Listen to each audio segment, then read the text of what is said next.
Hello friends, good morning. Super Kanmani സീരിയലിന്റെ ഇന്നത്തെ എപ്പിസോഡിന്റെ റിവ്യൂയിലേക്ക് എല്ലാവർക്കും സ്വാഗതം.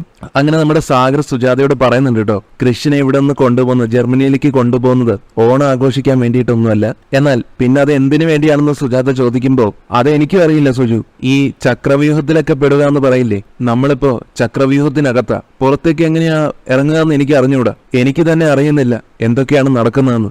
മാനസയും കൺമണിയും രണ്ട് വശങ്ങളിൽ നിന്ന് കൃഷിനെയല്ല നമ്മളെയാണ് സമ്മർദ്ദത്തിലാക്കുന്നത്. എന്നാൽ ഇതേ സമയം സുജാത ചോദിക്കുന്നുണ്ട്, കൺമണിയെ എങ്ങനെ സമ്മർദ്ദത്തിലാക്കുന്നുവെന്നായി പറയുന്നത്? കൺമണിയെ നമ്മൾ വിട്ടില്ലേ, നമ്മളെ തീരുമാനിച്ചതുമാണല്ലോ. സാഗർ ചേച്ചിയമ്മയ്ക്കും എനിക്കും ഒക്കെ വാക്കും തന്നതല്ലേ, എന്നിട്ടിപ്പോ എന്താ സാഗറിനൊരു മനംമാറ്റം, എന്തു പറ്റി എന്ന് ചോദിക്കുമ്പോ സാഗരൻ പറയുന്നുണ്ട്, അവൻ മാനസയെ തന്നെ വിവാഹം കഴിക്കണമെന്ന് തന്നെയാണ് എന്റെയും ആഗ്രഹം. പക്ഷേ അവനും അതിനൊന്ന് തയ്യാറാക്കണം നമ്മൾ. അതിനും കൂടെ വേണ്ടിയിട്ടാണ് അവനെയും കൂടെ ജർമ്മനിയിലേക്ക് കൊണ്ടുപോകുന്നത്. അവിടെ അവനെ നമുക്ക് കൂടെ നിർത്താം, മാനസയെ തന്നെ കല്യാണം കഴിക്കണമെന്ന് പറഞ്ഞ് മനസ്സിലാക്കാം. വേണമെങ്കിൽ മാനസയും കുടുംബത്തെയും ജർമ്മനിയിലേക്ക് കൊണ്ടുവന്ന് അവിടെ ഏതെങ്കിലും ക്ഷേത്രത്തിൽ വെച്ച് വിവാഹം നടത്താം. ഇതൊക്കെ കേട്ട് കഴിയുമ്പോഴത്തേക്കും സുജാതയ്ക്ക് ഒരു സംശയം വരികയാണ്. സുജാത തുറന്നു തന്നെ ചോദിക്കുന്നുണ്ട്, കൃഷി മാനസയെ കല്യാണം കഴിക്കുന്നതില് കൃഷിനാണോ അതോ സാഗറിനാണോ ശരിക്കും പ്രശ്നം? അല്ല, ആശുപത്രിയില് കൺമണി സാഗറിനെ രക്ഷിച്ചത് മുതല് സാഗറിന്റെ മനസ്സ് മാറിയിട്ടുണ്ട്. സാഗറിന്റെ മനസ്സ് മാറുമായിരിക്കും, പക്ഷേ ഈ സുജാത ഒരിക്കലും മാറില്ല. സുജാത തന്നെ ഇങ്ങനെ അവിശ്വസിക്കുന്നത് കാണുമ്പോ സാഗറിനത് സങ്കടമാവുന്നുണ്ട്. എന്നെ നീ ഇങ്ങനെ അവിശ്വസിക്കല്ലേ എന്നൊക്കെ പറയുന്നുണ്ട്. എന്നാൽ സുജാത വീണ്ടും പറയും, സാഗർ വിഷമിക്കരുത് എന്ന് തന്നെയാണ് എന്റെയും ആഗ്രഹം. എന്തായാലും ജർമ്മനിയിൽ ചെന്നിട്ട് നമുക്ക് ബാക്കി കാര്യങ്ങളൊക്കെ തീരുമാനിക്കാം. അതുവരെ സാഗർ സമാധാനമായിട്ടിരിക്കെ. സാഗർ ആണെങ്കിലും എല്ലാം ശരിയാകുമെന്ന് പറഞ്ഞ് സ്വയം സമാധാനിക്കുന്നുണ്ട്. അങ്ങനെ പിറ്റേ ദിവസമായി കൺമണി ഓഫീസിലേക്ക് പോകാൻ ഇറങ്ങുമ്പോൾ ശ്രീനിവാസൻ അയാളുടെ മേടിക്കാനുള്ള മരുന്നിന്റെ സ്ലിപ്പൊക്കെ ചോദിച്ചു വാങ്ങുന്നുണ്ട് നമ്മുടെ കൺമണി. ശ്രീനിവാസൻ അതൊന്നും വേണ്ടെന്ന് പറയുന്നുണ്ടെങ്കിലും പിന്നെ മരുന്ന് വാങ്ങിയ കോടികളുടെ നഷ്ടമാണല്ലോ സംഭവിക്കാൻ പോകുന്നത് എന്നും പറഞ്ഞ് ശ്രീനിയുടെ പോക്കറ്റിലിരിക്കുന്ന ആ സ്ലിപ്പ് കൺമണി എടുക്കുന്നുണ്ട്. തുടർന്ന് അത് നോക്കിയിട്ട് പറയുന്നുണ്ട്, നമുക്ക് നാളെ തന്നെ ഹോസ്പിറ്റലിൽ ചെക്കപ്പിന് പോകണം, ഓണം കഴിഞ്ഞിട്ട് മതിയെന്നെല്ലാം ശ്രീനിവാസൻ പറയുന്നുണ്ടെങ്കിലും കൺമണി അതിന് സമ്മതിക്കുന്നില്ല. അതേസമയം ഗോകുല് പറയുന്നുണ്ട്, നമുക്ക് ഇത്തവണത്തെ ഓണം അടിച്ചു പൊളിക്കണമെന്നും. പിന്നെ അമ്മായിമാരൊക്കെ ഞാൻ പറയുന്നത് കേട്ടു, ഈ ഓണത്തിന് അച്ചച്ചനാണ് മാവേലി. അപ്പൊ കൺമണിയും ചോദിക്കുന്നുണ്ട് ചിരിയോടെ, അച്ഛനാണോ മാവേലി? അതെ, മാവേലിക്ക് ചെറിയ കുടവേറൊക്കെ വേണമല്ലോ. അച്ചച്ചൻ അത് കറക്റ്റ് ആയിട്ടുണ്ട്. നമ്മുടെ ഗേറ്റ് കടന്നു വരുന്ന ഒറിജിനൽ മാവേലിയെ അച്ചച്ചൻ മാവേലി സ്വീകരിക്കണം. കൺമണിയും ശ്രീനിവാസനും ഒക്കെ പൊട്ടിച്ചിരിക്കുന്നുണ്ട്. ഇതേ സമയത്താണ് കൃഷിന്റെ വണ്ടി കൺമണിയുടെ വീട്ടുമുറ്റത്ത് വന്ന് നിൽക്കുന്നത്. കൃഷാണെന്ന് അറിയുന്നതും കൺമണിക്ക് സന്തോഷം കൊണ്ടിരിക്കാൻ വയ്യ. ഗോകുൽ ഇതിനിടയിൽ സ്വകാര്യത്തിൽ പറയുന്നുണ്ട്, ദേ അപ്പക്കുള്ള ഓണം വന്നു എന്ന്, പായസം കുടിച്ച് മതിയായില്ല അല്ലേ എന്നും. കാറിനുള്ളിൽ നിന്നും കൃഷ് ചിരിയോടെ പുറത്തേക്ക് കിടക്കുന്നതും കൃഷ് സാറ് വന്നു എന്ന് പറഞ്ഞ് കൃഷ് സാറിന്റെ അടുത്തേക്ക് ഓടിച്ചെന്ന് കൃഷിനെ കെട്ടിപ്പിടിക്കുന്നുണ്ട് ഗോകുൽ. ശ്രീനിവാസനാണെങ്കിലും സന്തോഷത്തോടെ സ്വീകരിക്കുന്നുണ്ട് കൃഷിനെ. വരണം സാർ എന്ന് പറഞ്ഞ് വിളിക്കുന്നത് കേട്ടിട്ട് എന്നെ മോനെന്ന് വിളിച്ചാൽ മതി അച്ഛാന്ന് പറഞ്ഞു കൊടുക്കുന്നുണ്ട് കൃഷ്. കൺമണിയാണെങ്കിൽ കൃഷിനെ ഇങ്ങനെ പ്രണയത്തോടെ നോക്കി നിൽക്കുകയാണ്. അമ്മായിമാർക്കാണെങ്കിലും കൃഷിനെ കാണുമ്പോൾ ഒത്തിരി സന്തോഷമാവുന്നു. അവര് നല്ല രീതിയിൽ തന്നെ സ്വീകരിക്കുന്നുണ്ട്. അമ്മായിമാരൊക്കെ ചോദിക്കുന്നുണ്ട് കൃഷ്ണനോട്, എത്ര കാലമായി കൃഷ് സാറിനെ ഒന്ന് കണ്ടിട്ട്, എന്തായാലും ഇപ്പോഴെങ്കിലും ഒന്ന് വന്നല്ലോ. അപ്പോഴാണ് കൃഷി പറയുന്നത്, ഒരു പ്രധാനപ്പെട്ട കാര്യം അറിയിക്കാനും അനുവാദം വാങ്ങിക്കാനും ഒക്കെ ആയിട്ടാണ് ഞാൻ വന്നത്. ധനലക്ഷ്മി ആണെങ്കിൽ ഇതൊക്കെ അകത്ത് നിന്ന് മറഞ്ഞു കേൾക്കുന്നുണ്ട്. തുടർന്ന് കൃഷി പറഞ്ഞു കൊടുക്കുന്നുണ്ട്, കമ്പനിയുടെ ഒരു പ്രധാനപ്പെട്ട പ്രോജക്ടിന്റെ ഭാഗമായിട്ടാണ് പാരീസിൽ നടക്കുന്ന ഒരു ഈവന്റിൽ പങ്കെടുക്കാൻ തിരഞ്ഞെടുക്കപ്പെട്ടിട്ടുള്ളത്. അത് മറ്റാരെയല്ല, കൺമണിയാണ്. കൃഷി അത് പറയുമ്പോ അമ്മായിമാരൊക്കെ കൃഷ്ണനോടായിട്ട് അതൊക്കെ ഞങ്ങൾ അറിഞ്ഞു സർ എന്നും അറിയിക്കുന്നുണ്ട്. ധനലക്ഷ്മി ആണെങ്കിൽ ഇതൊക്കെ അസൂയയോടെയും പുച്ഛത്തോടെയും ഒക്കെ കേട്ടുകൊണ്ട് നിൽക്കുകയാണ്.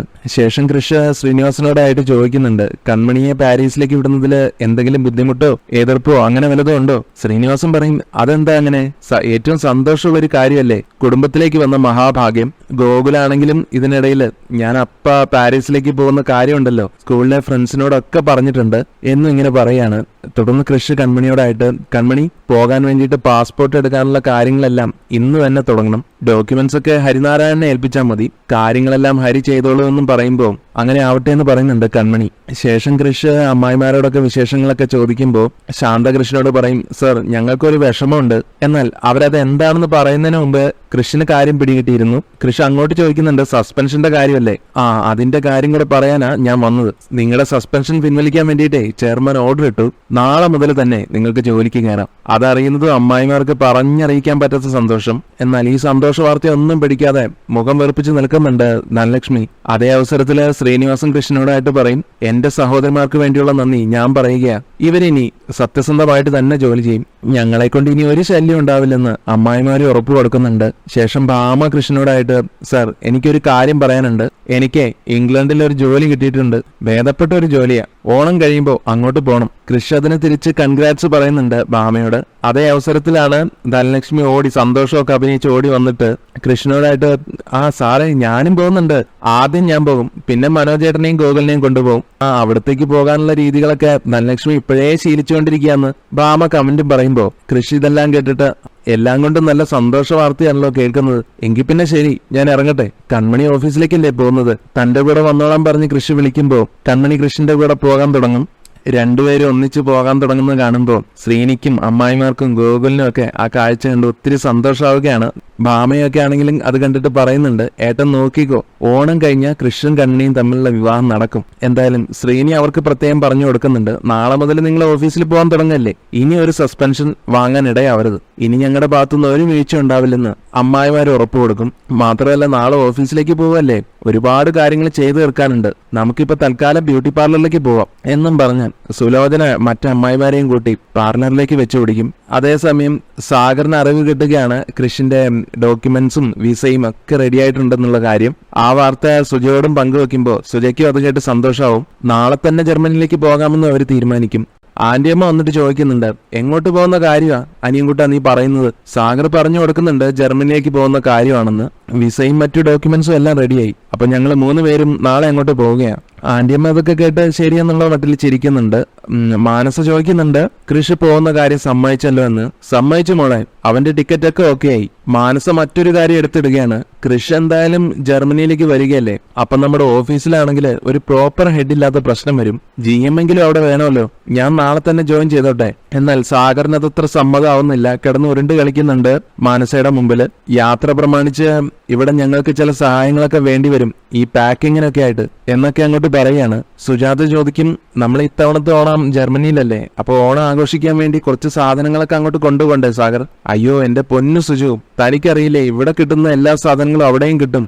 ആന്റിയമ്മ ഇതിനിടയില് സാഗറിനോട് പരിഭവം നടിച്ചുകൊണ്ട് പറയും, എന്നാലും ഓണമൊക്കെ വരുന്ന സമയത്ത് നിങ്ങൾ അങ്ങോട്ട് പോവുകയാണെന്ന് ആലോചിക്കുമ്പോ എന്നൊക്കെ പറയുന്ന സമയത്ത് മാനസ ആന്റിയമ്മയോടായിട്ട്, അങ്ങനെയല്ല ആന്റിയമ്മേ, കൃപയ്ക്കും ആഗ്രഹം കാണില്ലേ എല്ലാവരുടെയും ഒപ്പം ഓണം ആഘോഷിക്കണമെന്ന്, അവര് സന്തോഷമായിട്ട് പോയിട്ട് വരട്ടെ എന്നിങ്ങനെ സാഗറിനെയും സുജാതയും കയ്യിലെടുക്കുന്നതിന്റെ ഭാഗമായിട്ടൊക്കെ പറയാണ്. സാഗറും സുജാതയും അവിടുന്ന് മാറുമ്പോ ആന്റിയമ്മ പിന്നീട് പല മാർഗനിർദ്ദേശങ്ങളും മാനസയ്ക്ക് പറഞ്ഞു കൊടുക്കുകയാണ്. നീ അവിടെ ജോയിൻ ചെയ്തു കഴിഞ്ഞാലേ ഉടനെ തന്നെ ആ കൺമണി അവിടുന്ന് തുരത്തി ഓടിക്കണം. എന്നാൽ ആന്റിയമ്മ ഇത് പറഞ്ഞു കൊടുക്കേണ്ട ആവശ്യമൊന്നുമില്ല. മാനസ അത് ഓൾറെഡി തന്നെ തീരുമാനിച്ചു കഴിഞ്ഞ കാര്യമാണ്. അവളുടെ രക്ഷകൻ മാറി നിൽക്കുന്നതിനപ്പുറം വേറൊരു സുവർണാവസരം ഇനി നമുക്ക് കിട്ടാനില്ല ആന്റിയമ്മേ. ഓണം ആഘോഷിച്ചവൻ തിരിച്ചു വരുമ്പോ ഇവിടെ ദുഃഖാചരണമായിരിക്കും നടക്കാൻ പോകുന്നത്. അത് കണക്കാക്കി അവളെ ഞാൻ കൈകാര്യം ചെയ്യും എന്നൊക്കെ മനക്കോട്ട കെട്ടുന്നുണ്ട് മാനസ.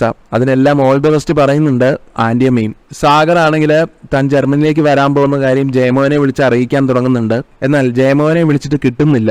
കൃപയെ വിളിച്ചിട്ടാണെങ്കിലും എടുക്കുന്നില്ല. ഇവിടെ കൺമണിയോട് സംസാരിച്ചുകൊണ്ടിരിക്കുന്ന കൃഷ് ആകട്ടെ ഒരു ഫോൺ കോൾ വന്നു കഴിഞ്ഞപ്പോഴത്തേക്കും ആകെ മൂഡ് ഔട്ട് ആവുന്നുണ്ട്. കൺമണിക്ക് അത് മനസ്സിലാവുന്നുണ്ട്. കൺമണി ചോദിക്കുന്നുണ്ട് കൃഷ്ണനോട്, എന്താ സാർ മുഖം ആകെ വാടിയത്? അപ്പോഴാണ് കൃഷ് അത് വിഷമത്തോടെ പറയുന്നത്, അത് പിന്നെ നാളെ എനിക്ക് ജർമ്മനിയിലേക്ക് പോകണം കൺമണി, വിസ വന്നു, മഹിയാണിപ്പോ വിളിച്ചത്. ആ വാർത്ത കൺമണിയെ വേദനിപ്പിക്കുന്നുണ്ട്. അപ്പൊ ഇനിയിപ്പോ 10-20 ദിവസം നമുക്ക് പരസ്പരം കാണാൻ പറ്റില്ലല്ലോ എന്നൊക്കെ വിഷമത്തോടെ കൺമണി പറയുന്നത് കേട്ടിട്ട് കൃഷിന്റെ കണ്ണും അറിയാതെ നിറഞ്ഞു പോകുന്നുണ്ട്. എങ്കിലും കൺമണി കൃഷ്ണനോട് പറഞ്ഞു കൊടുക്കും, നമ്മുടെ കാര്യം മാത്രം നോക്കിയാൽ പോരല്ലോ, കൃപയുടെ സന്തോഷത്തിനും കൂടെ വേണ്ടിയിട്ടല്ലേ, അതുകൊണ്ട് സാറ് സന്തോഷമായിട്ട് പോയി വരണം. പക്ഷെ നമ്മൾ പരിചയപ്പെട്ടതിന് ശേഷം ഇത്രയും ദിവസമൊന്നും നമ്മൾ കാണാതിരുന്നിട്ടില്ല. അല്ല, എനിക്ക് തോന്നുന്നത് നമ്മൾ കാണാതിരുന്നിട്ടില്ല എന്നാ. ഒന്നുമില്ലെങ്കിലും നമ്മൾ സ്ഥലം വിട്ട് മാറിയിട്ടില്ല.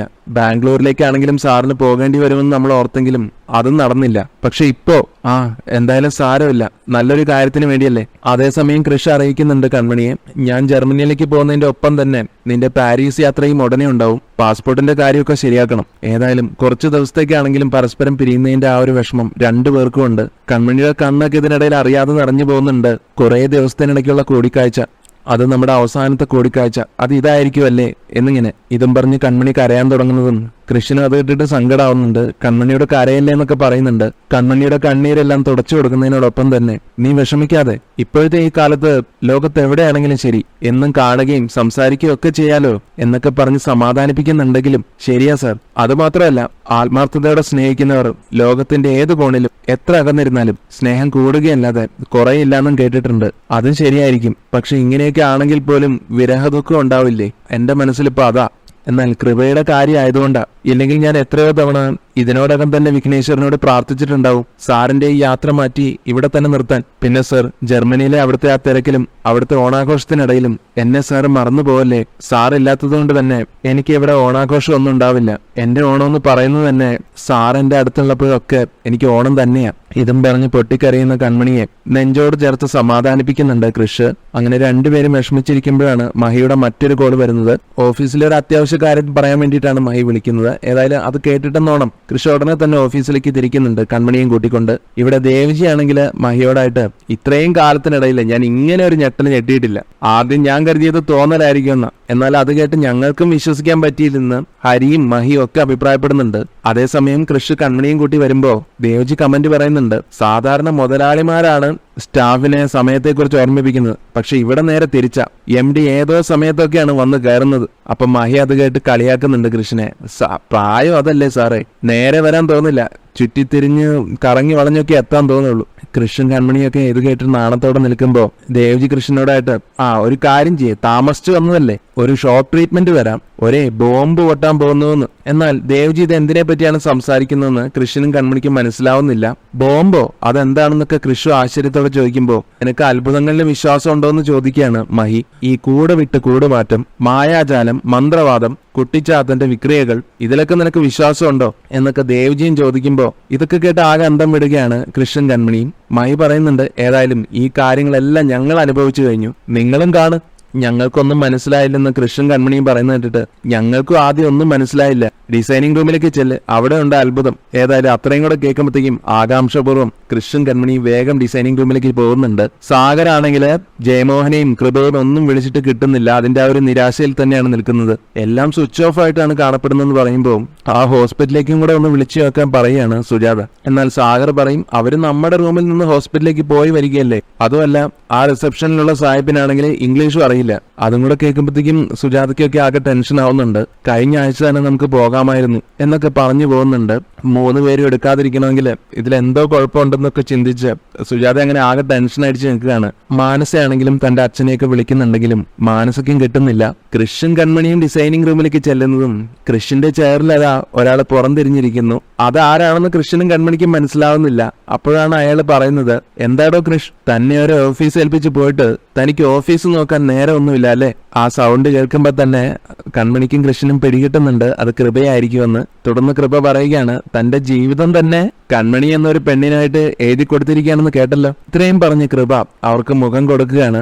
കൃപയെ കാണുന്നതും കൃഷ്ണനും കൺമണിക്കും ഒക്കെ സന്തോഷത്തിന് അതിരില്ല. കൃഷി വേഗം തന്നെ ഓടിച്ചെന്ന് കൃപയെ വാരിയെടുക്കുന്നുണ്ട് സ്നേഹത്തോടെ. കൺമണിയോടും കൃപ തന്റെ സ്നേഹം പ്രകടിപ്പിക്കുന്നുണ്ട്. കൃപയുടെ ആ സർപ്രൈസ് എൻട്രി കണ്ടിട്ട് കൃഷി ചോദിച്ചു പോകുന്നുണ്ട്, ഇത് ശരിക്കും അത്ഭുതമായിരിക്കുന്നല്ലോ എന്ന്. അപ്പോ ദേവ്ജി മഹി അങ്ങോട്ട് വന്നിട്ട്, ഞങ്ങൾ പറഞ്ഞ സത്യമാണേ, ഒരു അത്ഭുതമാണേ സംഭവിച്ചത്. എന്നാൽ കൃഷി പറയും, വെറും അത്ഭുതമല്ല സംഭവിച്ചത്, മഹാ അത്ഭുതമാണ്. തുടർന്ന് കൃപയോടായിട്ട്, മോളെ, ഞാനും അച്ഛനും അമ്മയും കൂടെ നാളെ നിന്നെ കാണാൻ വേണ്ടിയിട്ട് നാളെ ജർമ്മനിയിലോട്ട് വരാനിരിക്കുകയായിരുന്നു.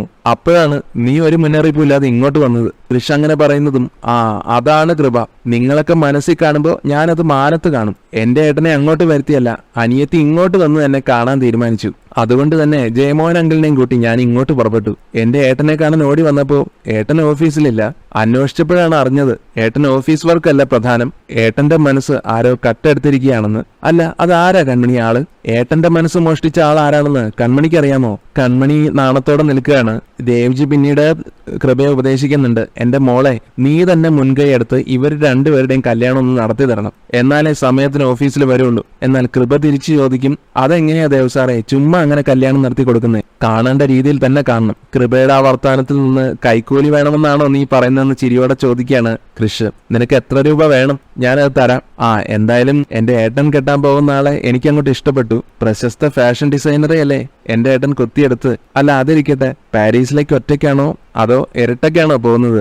എന്തായാലും കാണേണ്ട രീതിയിൽ കണ്ടാൽ ഞാൻ വേണ്ടത് ചെയ്യാം എന്നൊക്കെ പറയുമ്പോൾ ഇതൊക്കെ കേട്ട് ചിരി വരികയാണ് കൃഷ്ണനും കൺമണിക്കും. തുടർന്ന് കൃഷി ചോദിക്കുകയാണ്, നീ ഓഫീസിലേക്ക് വന്ന കാര്യം വീട്ടിലെ അച്ഛനും അമ്മയ്ക്കും അറിയുമെന്ന്. എന്നാൽ ആരെയും അറിയിച്ചിട്ടില്ലെന്നും അവരൊക്കെ ഒന്ന് ഞെട്ടട്ടെ എന്നുമാണ് കൃപ തീരുമാനിച്ചിരിക്കുന്നത്. ഇത് കൃപ വേർഷൻ 2.0 ആണെന്നും കൃപ എല്ലാവരെയും അറിയിക്കുന്നുണ്ട്.